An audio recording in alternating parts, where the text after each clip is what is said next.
Hi everyone, I'm Loris Owen and I'm going to read to you today from my very first book, The 10 Riddles of Eartha Quicksmith. Did you expect Quicksmith to be like this? Asked Kip, stabbing a breakfast pea that was trying not to be eaten. No way, it's much better than I expected, replied Albert, through a mouthful of 2-inch pizza topping. Even the baked beans are more beany here. They both stopped mid-bite when Leela walked up to their table, pulled up a chair and sat down. Her mouth started moving and words were coming out, but Kip had no idea what she was saying. All he could do was stare at what she had brought with her, for sitting on a gauntlet that went all the way up to her shoulder was the weirdest thing he had ever seen. "What is that?" said Albert slowly, uncurling his forefinger into a point. "What?" said Leela innocently. "Do I have something on my face?" "No," said Albert. "Actually, you have something on your shoulder. And, hello, what is it?" It stood about as high as Kip's fork and was made up entirely of black feathers and wispy fur and enormous orange eyes with long eyelashes. Its chubby body wasn't quite a square and wasn't quite a circle, and the creature seemed to have no neck at all. "Oh, that's just the Mowl," said Leela, as if she got asked that all the time, which she probably did. "Mowl," echoed Kip and Albert together. "Yes, Mowl," she said, as though that explained everything they would ever need to know about Mowls. "And make sure you say his name right or he gets really huffy. Just remember this. How now, Brown Mowl?" There was a moment's silence before Kip and Albert both burst out laughing. The Mowl looked up from his enthusiastic interest in Leela's earring to stare at them sulkily. "You better not upset him," Leela warned, stroking the plush black fur of the Mowl's tummy. "Half of him is cute and fluffy, but the other half can have quite a temper."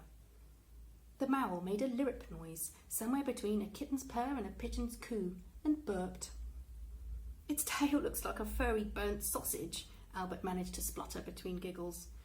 "Those eyes are nearly bigger than its head," said Kip. "Is that a beak?" There was a clatter of cutlery on the next table. In response, the Mowl produced a melodious rumble that could only be described as a warble. "Look, it has hands," Kip said. "They're like little otter hands."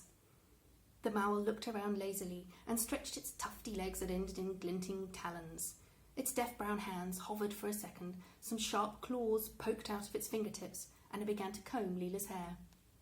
"Where did it come from?" Albert asked. "He.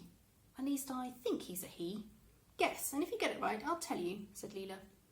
"You hatched an egg you found," said Kip.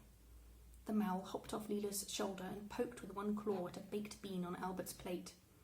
"You smooshed 5 animals together. Baby penguin, otter, mole, a fat blackbird, something with giant eyes, a seal cub." The Mowl warbled, and a long, thin orange tongue flicked out to lick the baked bean. "Stranded alien. Dinosaur." "Well, I suppose that's good enough," said Leela. "I was in the lab late, catching up on a project one night. Pretty dull, dating some old bones from the Quicksmith Museum with a time tagger." Hearing his favourite subject mentioned, Albert looked even more interested and tried to ask a question. But the Leela storytelling train had left the station. "Anyway, there was this freak electromagnetic blizzard. A weird glow came from the storage room that was full of all sorts of equipment, conductors, batteries, amplifiers, that sort of stuff. Before I could open the door, a huge blast blew me off my feet, and when I looked up, the bones from the museum were gone, and there was the Mowl. The first thing he did was burp and scratch his tummy just like he's doing now.